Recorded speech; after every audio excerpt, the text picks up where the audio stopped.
Q&A session will be in the 30 minutes time frame that we have given. Right. Okay. All the best. Right, thanks. Right. Slides clear to everybody here? Right. Before we begin, this is ASEAN again. Just ASEANet, right? ASEANet. ASEANet. Yes. Okay. Cool. So could I have the members from the countries? We go by the flags. Anybody here from Vietnam? From Vietnam, Xin chào. Only one. From Singapore. Singapore, welcome. From Myanmar? None. From Indonesia, Brunei. Selamat datang, welcome. And Kingdom of Cambodia. Right. Laos, PDR. We have anybody from Laos? None. Philippines. Small fun in the Philippines. No. And Thailand. Oh, big one. Welcome to Penang. Right. I believe that you saw my picture just now and I look a bit different. That's because I'm on a fast. I'm not shaved. But on Saturday, I think you'll be going for the Thai Pusam. That's why I'm on fasting on. So you'll be experiencing Penang, local culture. So welcome and have fun here. So right before that, let's dive into today's topic. I believe that most of you here are students, right? And who is currently having a business right now? Business, entrepreneurs. Raise up. Could I have a hand? Entrepreneurs. None? Nobody's a businessman here. Nobody's an entrepreneur here. Alright. So, those who want to be an entrepreneur, aspiring entrepreneurs. Anybody? Awesome. So that's why you're here tonight, right? To learn. So let's dive right into today's topic of being an entrepreneur and 5 things that nobody tells you. So these are my experiences that I'm going to share with you all. Right? And usually we have a click, but I'm doing myself right here. Okay, cool. Before that, my company is called Tenacity Consultancy. What we do is that we go to companies and we do employee engagement seminars for them, right? So what we believe in is that in companies we have financial reports, balance sheets, but nobody looks at the human capital report.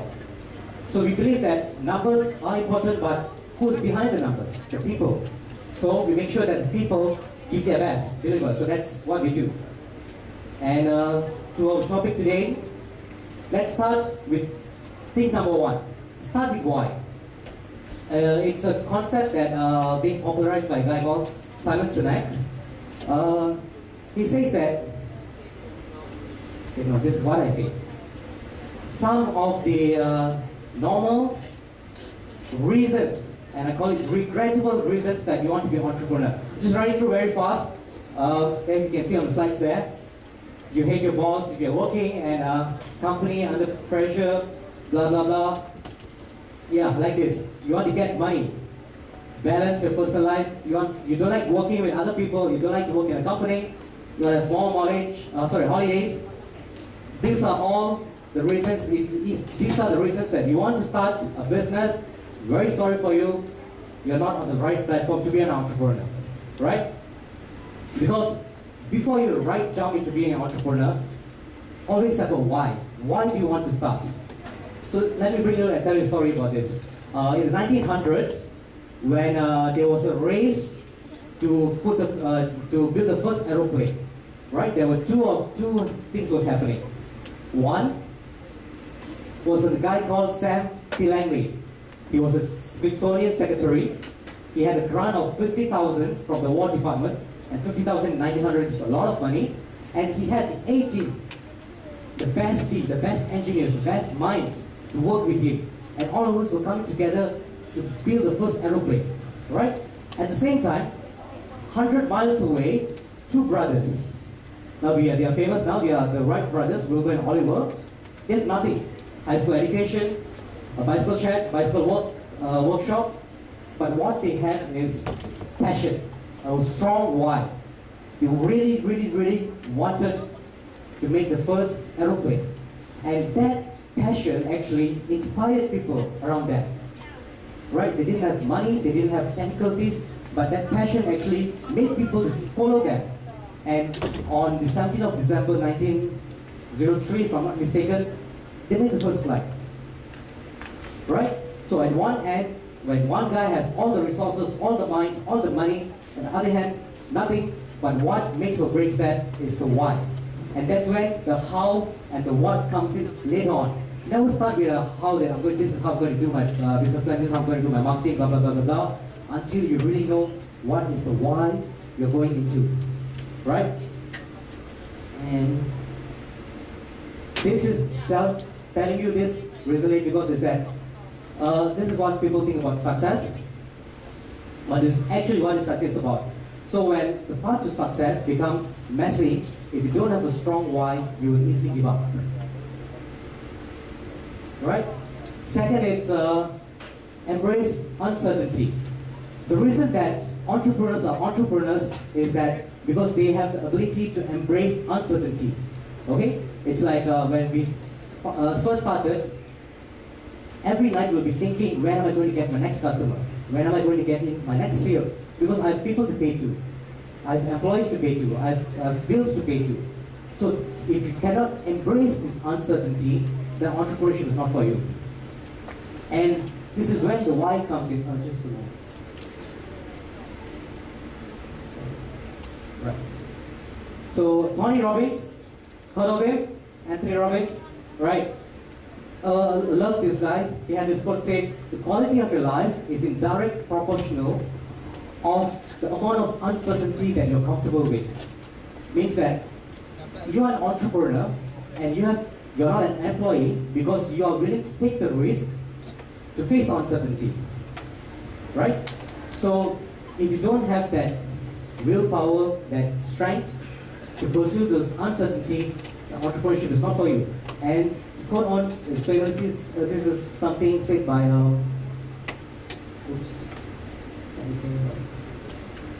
it's not moving.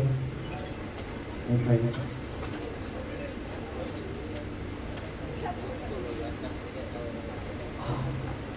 Okay.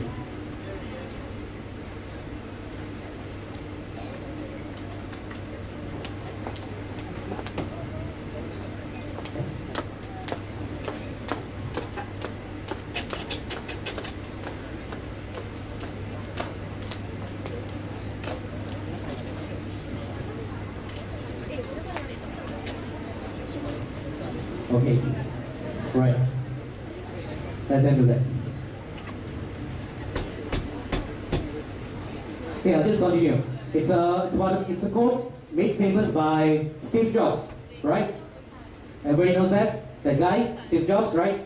In his Stanford University speech, he said that, stay hungry, stay foolish. Okay, that makes sense. They say follow your dream, have passion, blah, blah, blah, yeah, stay hungry, stay foolish. But follow your dream, but what I say is that don't be stupid. Okay? Don't be stupid. Because that you have an idea, you have a plan, okay, you're willing to go jump in and that, but make sure that you're always going, have a feedback, always you're going on the right path. See here it says that we are working in a good progress, that's what they think, but they are heading towards a cliffhanger, whereas the right path is over there. So always have, when you try something new, have a feedback. Feedback, very important. Get the results. Of course you will make a mistake. That is typical, that's normal. So after you make the mistakes, the important is that you learn how to get the feedback, the results that you had, and try something new again, right? And next, straight away we jump into about creating value. Oftentimes that we always say that, yeah, I have the best business idea in the world, yeah. Like, this is it. Nobody has this idea yet. If I do this, I can be the next Mark Zuckerberg, I can be the next Bill Gates, right? But what you think is the best business idea may not be what the customer wants, right? This is not what I say, this is what statistics say. See, the top number one reason that startups fail is that they don't build a product or services that has the right, that what the market needs, right? So what you need to do is that after you have that idea, you're already done, okay, you think it's feasible, always go and test it, okay? And the type of products that you have, this is made famous by Guy Kawasaki and other stuff, is that it has a quadrant of this of uniqueness and value. Say that if your product is of uniqueness, very unique, that means only you can do it, but it's of low value, like a cloud. It's not really sustainable. If you have a product that has not unique, very low value. For example, you sell something online, for example, accessories. I've seen that a lot of Indian ladies, they sell saris, it's an Indian cloth, and accessories online. It's very generic, it's like anybody can do that. So it's not unique and it's of not value. And then on the money symbol sign dollar there, it's something of value, but it's not unique. It's the common, normal FMCG products, your Maggi, Milo, Kit Kat, the foodstuffs. It's something that is of value because you know there's a market there, but you'll be always competing with price because that's always very easy for other competitors to come in.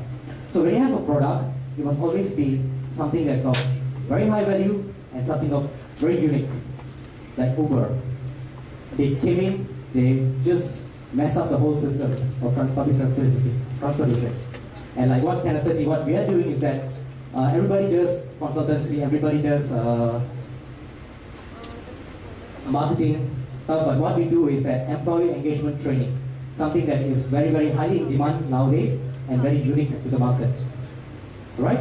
And when you have your product, you must always remember that don't have this China syndrome. You know, China has this 1 billion people, and you think that if I can just sell to 1% of China, then I'm a billionaire.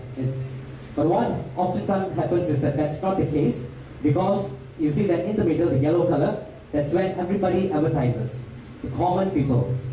But what you have to find is that a niche market and start with the early adopters.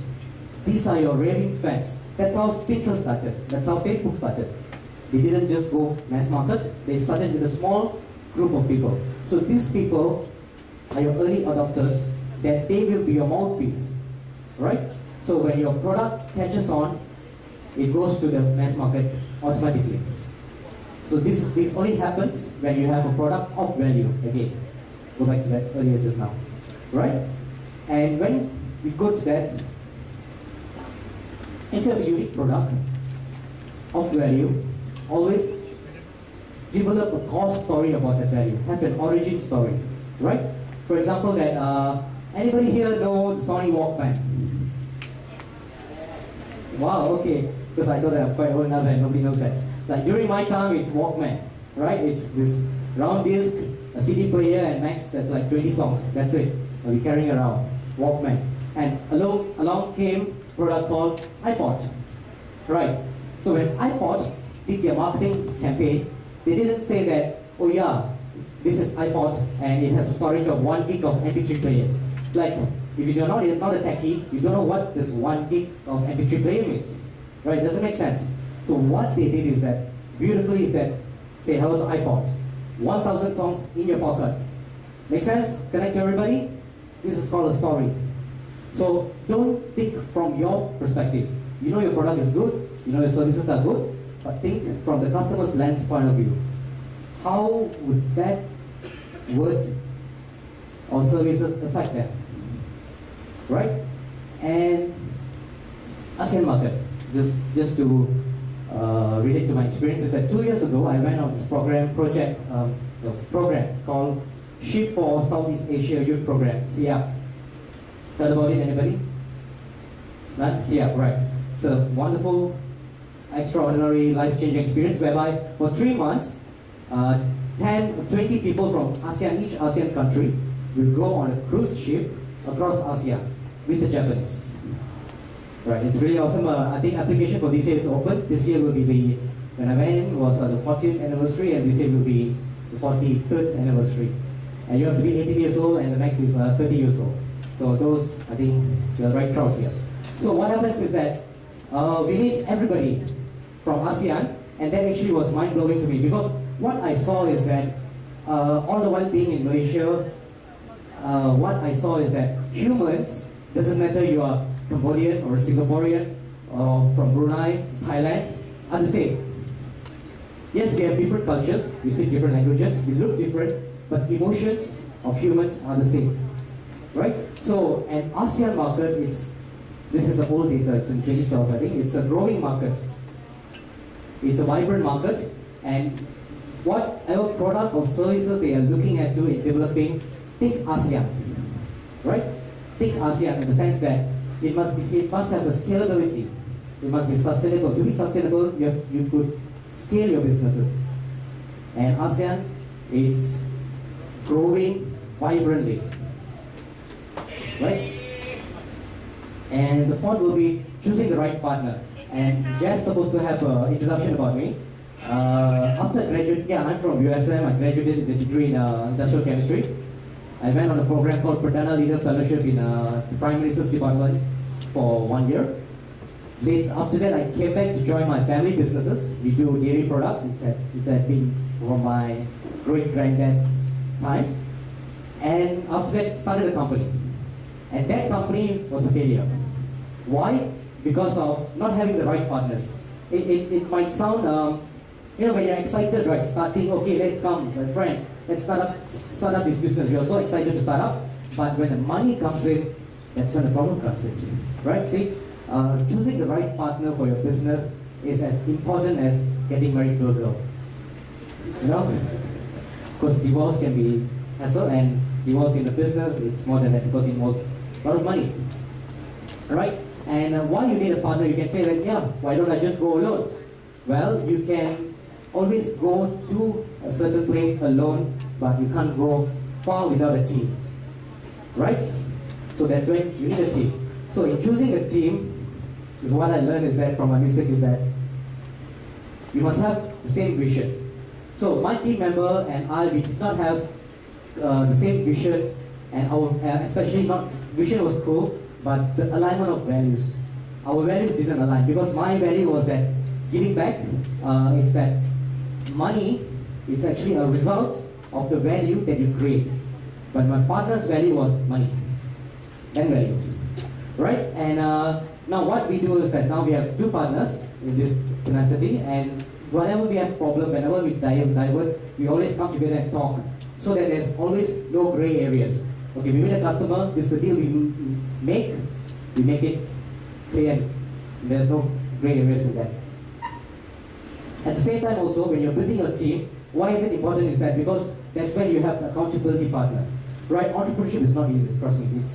It needs, if you're working 8 hours per day, entrepreneurship, you are working the whole day, 7 days per week, every day you're working, right? And that's when accountability partner comes in, where this person, you tell your dreams to them, and they make sure that you're always on the track. So, find the right partner and also find a right accountability partner to build your team.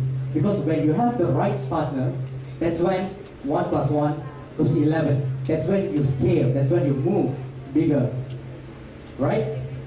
And the last will be getting a mentor. Okay, this was also something that a mistake I learned from my mistake. It's that I said that, right, I'm a bachelor's degree holder, that I've read all the books, I've watched the videos, right, I can go and start up my company. And nothing beats experience.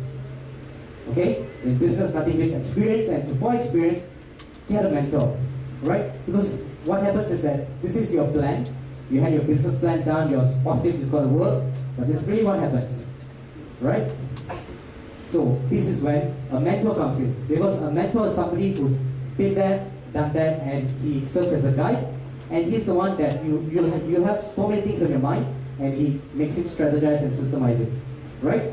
And when choosing a mentor, always choose someone that you want to be there. It's like, yeah, he's my mentor. Why? I want to be exactly like him. Okay? So just don't simply randomly choose somebody, but whoever you choose as a mentor is very important. And lastly is that have a tribe. Like I said, is that entrepreneurship is that once you're an entrepreneur, you know what will happen? Your parents will say, why are you doing this? Go and get a job. And your friends will say, what job are you working on? I say, I'm an entrepreneur, I'm doing this stuff. Oh, okay, how much does it pay you? Right? So you'll have a lot of negativity coming in and pushing you down. Right? And it's only a certain way, certain further that you could go, but that's it. If you cannot go through it, you die. So in order to solve that, have a peer group of your entrepreneurs in your own city, in your own college or university. Like here, I think they have actors, right? So form this group of peer groups. Have a peer group. Because this peer group understand you. They are going through the same problem. They want the same thing. They have the same passion. So when they understand you and you can talk the same thing, and this is where they drive you. And have a sharing session. Like there was no peer group, so if there's no peer group, what I did is that just form your own one. So we just had our meeting last week, and after 2 weeks, we decided that every 2 weeks we'll meet up in a coffee shop, and we'll just be accountable to each other. Then we'll just update, okay, what's happening in your business, what's happening in my business. So that's very important to have that. Okay, so just to wrap up, in a business, if you're really interested, really want to jump in to be an entrepreneur, find a really big problem that you're passionate about. If not, my advice, go and get a job. Really, you'll earn more money. You can even become a millionaire having a job. Really, right? Because entrepreneurship is not just selling something. It's about solving a problem, thinking differently. You can identify there's an opportunity, really big problem, and the key word is here is passionate about, right? Because something that really makes you move. And second is that build the team. Tell again, you can't move alone. You need a team. Without a team, you can't achieve. And this team, if you have a clear why that we started earlier, the team will be together with you, to be passionate with you to move. Okay? And lastly is that, you know that you have this great idea. That one idea that you have, thousands of other people have the same idea out there. And of those thousands, hundreds are actually doing something about it now. And of those hundreds, 10 are actually doing it. So you can have all those ideas, you can have the business plan, you can do the reading done, market research done. If you don't take action, if you don't jump in, you're just trying, tipping in, just test the market, doesn't work. Right? So you have to take action. Okay, just to share some materials, resources for you. It's a good one. edx.org, you can take down the URL. It's an open source courses, free courses. And I recommend you check out this course, Entrepreneurship 101 by MIT. It's a good one. And also another one is, did you get that? Okay. Can I go next? Next is D2 This is also an awesome tool that it actually systemizes your thinking. Remember the mental picture I showed you? So it makes you, okay, step one, what's my vision, what's my business vision, what's my business vision, da da da da da, until you get to the end. So this is a good one, and it's also free. Done? Take it? Okay, those are the 5. Since you are here, just put in a bonus one. This is something of my own, something that's local, and since it's USM, I thought it might be relevant to you.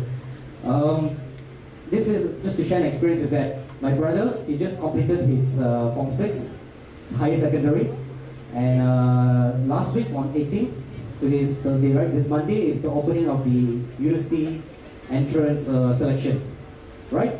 So he came and told me, he said, Anna means a brother in Tamil. He said that, Anna, I don't want to go to university. I want to just go and work and learn all the skills and become a millionaire. Why should I go to university and waste my time studying for 3 years and 4 years and come out and I'll be doing the same thing, right? So, yeah, you can think about the same thing. Right now, a lot of dropouts are actually highly successful now, successful entrepreneurs here. But at the same time, you must know that the reason why you're in university, this is something that I learned in USM. I'm not sure about the story, but this is what I got from my seniors. Right, if you see in front of USM over there, you'll see this sculpture. And last time, to come into USM, University of Science Malaysia, there's only one entrance, it's through the Batuba entrance, right? And right after you come up, you'll see this sculpture, right? And if you notice there, 3/4 of the sculpture is rough, 1/4 of it is smooth. So what it means is that when you're 18 or 19, when you come into university, you already learned 1/4 of it in your high school, in your primary school. So your 3/4 of your life is still blur, right? So that's why you're coming into university. And then this is the right opposite side of the sculpture. You can see here it's 3/4 smooth, and 1/4 rough. So what it means is that 3/4 of your life you have already learned, and 1/4 in campus, and 1/4 of the life that's what for you to go out and experience. So to conclude this is that something really shared to me by the previous Vice Chancellor of USM, Mr. Zulkifli, great man, very wise man. He said that university, it's not a place for you to study, right? If you want to just to study and pass your exams and good grades, you can always do it a distance learning course. You can always work and study. But university is a place where you gain knowledge about life, getting experiences. You get a girlfriend, you get breakup, you get another girlfriend, right? So you're about relationship. You join programs, right? You go into activities, right? So all these experiences makes you a person. So that's what is important in university. And the last part of it is of course the study part of it, right? Aside that, get into programs, make a peer group, do something like lectures or join activities. There's organizers here. No, all the students organize this event, so they deserve a big round of applause, right, guys? Because at the end, what makes a successful entrepreneur is that the spirit of a pirate means that you have the spirit and also the skills and the discipline of a Navy SEAL. Navy SEAL, it's a SEAL, it's sea, air, and land. Military for US. So you need the discipline, the skills that you learn in university, at the same time the spirit that you carry. So with that, thank you.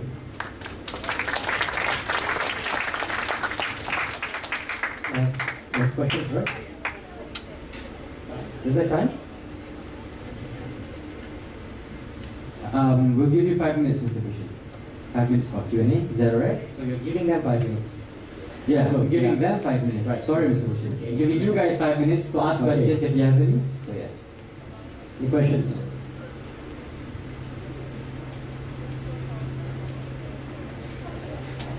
None? That's not me. Okay. Questions like undying questions or any problems you're having in your business right now?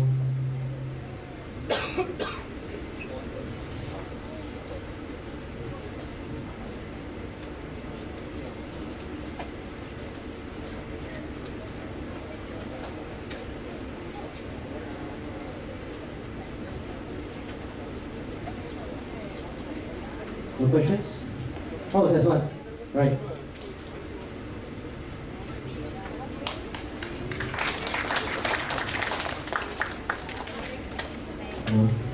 So let's say for startups, would you recommend that taking risk would be one of the things that we should do, or we should just go for calculated risks? How do you define risk? As in like you have let's say you are expecting a high profit margin, but then your model that you put in would not suffice for your rolling of the business. So you would want to take a higher risk of getting the bank loans and all that type. Okay. To answer that is that aside business, I'm also an active investor. I invest in the stock markets, and they say that investing in stock markets is risky. So this is how we define risk, right? If you don't know anything and you just jump into it, for example, mountain climbing, you've never done mountain climbing and you just go in and do mountain climbing, that's risky. But you have been climbing mountain, you've been going for training, and you go into mountain climbing, that's not risky. Get it? Risk, it's actually, when you say calculated risk is actually, it's that how well you know your subject. If you really know what you're doing into it, then that's low risk. That's all. Thank you.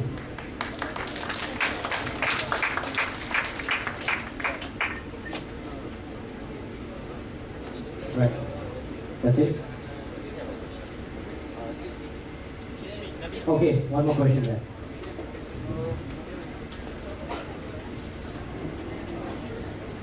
Yes. I'm Mr. Bushan. I'm Myron from Singapore. Alright, NTU. Yeah, NTU. I just want to ask you, when you are doing you have a consultancy firm, right? Yes. So when you are going to when you are in your startup phase, how do you build the initial credibility to get your first few customers when you are in like this consultancy business? Right. Yeah. Okay. What we did is that self promotion first. So we had this program. We created this one particular program called Well at Work, and remember I told that I was working in a family business. So we implemented this program in the family business, and we submitted this program for a HR award. And we were up against all the big boys, all the banks, eBay, and surprise, surprise, we got second place. So once we got that award, we used that as a marketing tool. That's aside the value propositions that we already have. So aside the value propositions that we are giving them, because none of the companies have a good employee engagement, we open their minds with statistics. And then we just put in is that we have credibility of award-winning, so we put that award-winning company. That's how we do it. All right. I think we have used all of our time. Thank you very much, Mr. Bhushan. A round of applause, please, to Mr. Bhushan.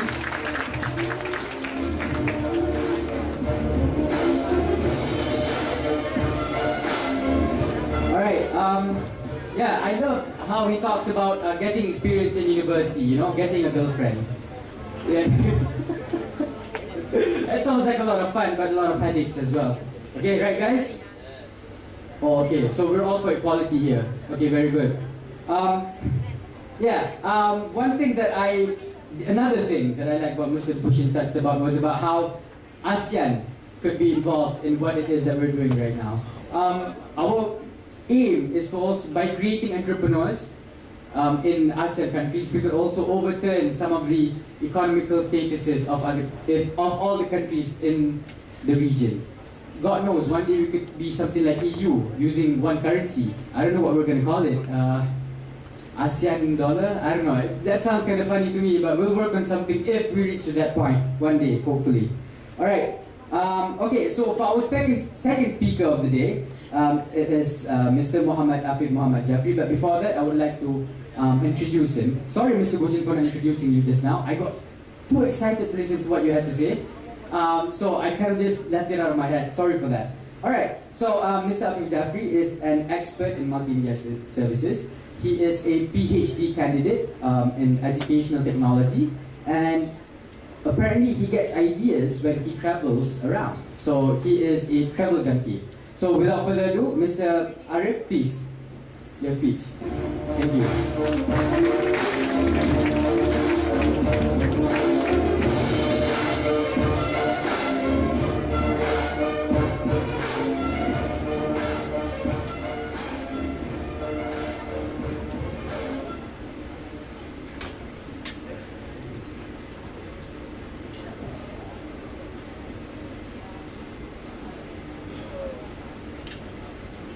Hey, it's great to be here. As great as watching the premiere show of Star Wars: The Force Awakens. Have you watched that movie? Oh man, I love it. Okay. Yeah, I have no slides. Slides on? No, okay, never mind. Okay, my name is Afif. Okay, I'm the founder of the company called the Studio. So it's all started during this one very exciting meeting. I fall asleep the whole meeting. And when I woke up, there's one PhD candidate is presenting about something, okay, which is very good. It's something like before you go to a dentist, okay, you watch a video and then you will reduce your anxiety. It's a very good project, but he can't sell it to people. Okay? So when me and my co-founder is here, okay? So and then we talk to each other and say like, oh, how about if we can do something to help all this good research? You know, in most universities there's a lot of very good research, but they all are they don't have very good branding and they can't go far. Okay? So because we have been students for quite some time and we know what the lecturer wants, okay? And then start a company. Okay? We start by giving advice to lecturers. Okay? We start by giving advice to lecturers, and then it turned out to be a startup. It's very good startup where we have the lecturer to design their research program or just their research. Okay. Okay, so this is me, right? Okay, this is my company logo. So, okay, we have involved, okay, from only doing research, we do a lot of design things, design and multimedia. For example, on the right hand side, that is the Floral Festival. It's a very huge festival. It is organized by the Penang government, okay, and we got that job. It's not easy, but we managed to do it. And we do a lot of USM projects as well. Okay, for example, if you go outside, there's one, what do you call it, mushroom project. Okay? What is the name of the project? Microsystems. Okay, we design everything for microsystems. We do that cube mushroom logo. You can have a look. Right. So this is some of our whole project. Okay? We also help startup. For startup who don't have any ideas how to brand their product, okay, we help them. We create a good logo, for example, like satay goreng. Okay, for them, those who know, satay. Satay is a Malaysian traditional food made of meat or chicken, and it tastes very good. So we taste it before you go back. And also we do a lot of animations. Okay, for example, if a lecturer have a project for kids, okay, we create the animation and everything and give them. Okay, it's a very good animation. If you like, you can call us. Alright, this is the only product we have from our company. So basically, this is the box. Right? Looks like a box, and this is the tablet. Okay, so basically, there's one time when I went to a very rural area of a place called Pulau Aman in Sabah. Okay. The students there, they have everything, the computer, the software, but they do not have the electricity because electricity runs on diesel. And the diesel never comes here. Okay. Maybe it starts somewhere. Okay. So we find out a solution to give them. Instead of using computer, we come up with a tablet. This tablet was created in 2011. At that time, tablet is still new. Okay, so I was one of the earliest. I have some China friend. I asked him to design this tablet for me. And this jacket, we call it jacket. This is actually our own pattern design. Which is if you drop, nothing will happen. Okay, so you can just throw to anyone if you don't like. But then, this is a very good education tablet. Okay, for kids. We design our own program, we do our own interface and everything to sell it. Okay? But anyhow, business is not that easy. Okay? Even though we have a good product, we have stopped production in 2015. Okay, because as Bushan said, there's a lot of risk that for starters did not know. Okay? Something that I've learned throughout the years. Because of the awesome product, okay, we won few awards. We go over, we went all over Malaysia, and we also present one in Indonesia, and we didn't get award for that, but it was an interest subject for the teachers as well. Alright, I was awarded with Entrepreneur Award again by USM in 2015, and so thank you USM for allowing me.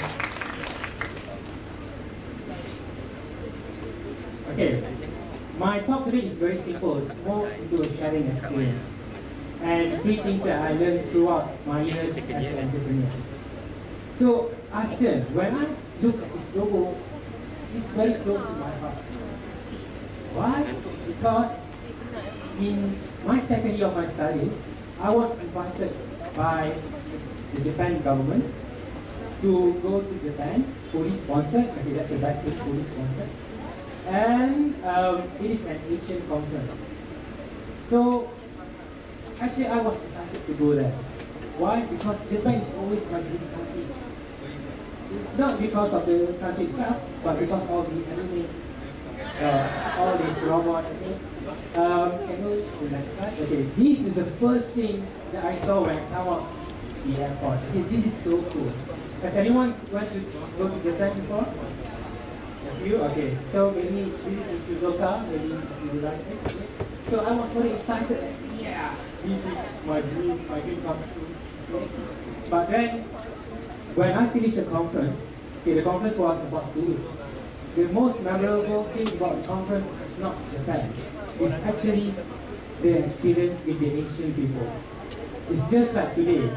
I come to the hotel, I don't know not everybody, and then it's the first time where I meet all, and the first time that I see all the Asian faces in one building. And so I was very happy, and then I make plans, and then we eat together, we play together, we discuss together with okay, next. Okay, and then it's a very huge conference, but we are divided into groups. Okay, so among our groups, we are very close. At one point, I even forgot that I'm a Malaysian. I think I'm an Asian. You know? That is the point where we have hated each other every time. So after finish, we keep close. Lucky to have Facebook, so we keep contact each other. Not WhatsApp yet. Alright, so we promised our team to win all the Asian every year. So we have do a reunion in Bangkok, in Laos, in Vietnam, in Bali. And then we also went to Penang, my own place. So everybody comes here. It's a very good reunion. Okay? And we also went to weddings. Okay? Some of us has already married. So we go to weddings and we celebrate together. Okay? It's a very fun thing to do. But at that time, I do not know what is the purpose of friending. I just friend because I love friends. Okay? But throughout the years, when I become an entrepreneur, it's very good to have friends from other countries as well. Why? Because of the networking. You can actually play your own networking, and then you can start up your business in different countries as well. This table, the first production was 100. It's very difficult for a company to get 100 pieces of table for starters. So because I know someone from Thailand, okay, he knows someone from China. Okay, so, and the China guy just keep contact me through Skype. And then I managed to deal with him to only produce 100 tablets for startup. This is very impossible to do, but I can. Okay, so that is one of the power of networking. So my first point is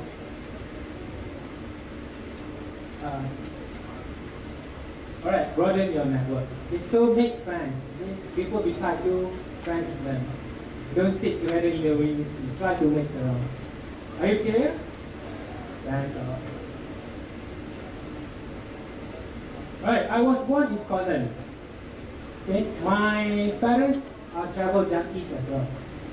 So they travel to a lot of countries. By the age of 5 years old, I almost traveled to all European countries. But the problem is, I can't even remember any. So if people ask me like, have I been to Paris? I say, oh yes, yeah, this is me. And I can't remember anything. So that's exactly. Okay, this is me during my graduation. I was graduated from USM. I really like this picture because you can see that all the happy faces, they do not know that this is the easiest part of the lab, right? The hardest thing is coming up soon. Right, and okay, after finishing up my study, I went back to Japan for 1 year to continue some short-term courses, okay, because I love Japan so much, so I go back. Okay. So this is the my name tag stick on the door. Okay. I love Japan because of a few things. Okay, let me explain what it is. But before that, my university is located in a place called Beppu. This is my university. It is top on of a mountain volcano hill. Okay? So sometimes I can feel the earthquake. Maybe from Indonesia or Philippines you have felt earthquake before, but for Malaysians it's very difficult to feel earthquake. So when I was there, when there's earthquake, I run like crazy. But then people, they just walking around like and look at me like, what is going on? Something like that. Beppu is also called Asian Town. Why? Because my university, almost 40% of the students are actually from Asian, yeah? So there's a lot of Asian, and if people from Asian, they open their own business in Beppu City. So if you go to Beppu City, you will get lost, because everybody speaks English. Okay, this is some of the things that I really like about Japan. Why I explain more about Japan is because my business was started because of the Japan thing. There's some Japan design that really inspires. This is one of the examples that we like there is the machine. You can find vending machine almost everywhere. Every 10 steps you find one vending machine. And the best thing is the vending machine doesn't only sell food or drinks, but it also sell. Okay, I'll show you what it sells. Okay. They also sell eggs, and also they also sell undergarments. You know, it's very funny thing, but it's very interesting. Okay, that's why I love Japan so much. They are very crazy. They are very creative in the sense of the word. And another thing I like about Japan is the design. Everything is very cute. For example, this is the match. And see, it's very cute. You know, I can't even use it. I keep it until today. And so you can see, the burger is wrapped with a very cute design. I really love that. Okay? But I cannot keep it inside either. And you can see there's a lot of cute things there, right? If you go there one day, try to look at the design. Very cute. So that is something that inspired us. When you open a company, we make everything cute. That's why if everything is from this studio, you can see all the cute things. But not the owner. And also the comics, again, I like the comics because the comics is very thick. Okay? Not like Asian comics is very thin. Okay. Japan comics is very thick, you can just throw people and people will things. And the last thing I like about Japan is toilet. Toilet is like a supercomputer. When you sit down, you can control everything. The heat of the seater and okay. So okay, when iFix was just launched in Asia, why I showed iFix is because the owner of iFix, he went to US about and he watched Netflix. So when he came to Malaysia, it's been a burden because he don't have Netflix in Malaysia. Okay, so he paid his own iFix. Okay, then it was bought by a big company, and then it is invested by a big company until Netflix found about Indonesia. Alright, for Indonesia, maybe you know Gojek. So, is there any Indonesia students here? You know Gojek? Yes. Gojek is one of my favorite startups in Indonesia. Why? Because in Indonesia there's a lot of traffic jam. So Gojek has solved the traffic jam issue. You can just take one bike and they will take you to anywhere for only, I think, $1. Okay. It can solve a lot of traffic jams. Okay. So, my second point is keep on traveling, because when you travel, you see a lot of things. When you see a lot of things, you can take something to inspire your business. Are we clear? Thank you very much. Okay, my next point started with this guy. Okay, this is my Indonesian friend. His name is Andreas. Okay, when we in Japan, we live in a mixed dormitory. We have Asian people there. So this is my, not my roommate, okay? He's living next door to me. His name is Andreas. So there's one time, we are quite broke because our scholarship is not coming in. And then when I go to the ATM, you know ATM machine, auto teller machine? Okay, where you put your card inside, okay, I made a mistake where the card just stuck there.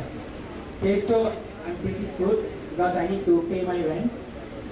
So I meet this guy. This guy also is screwed because he don't have any money because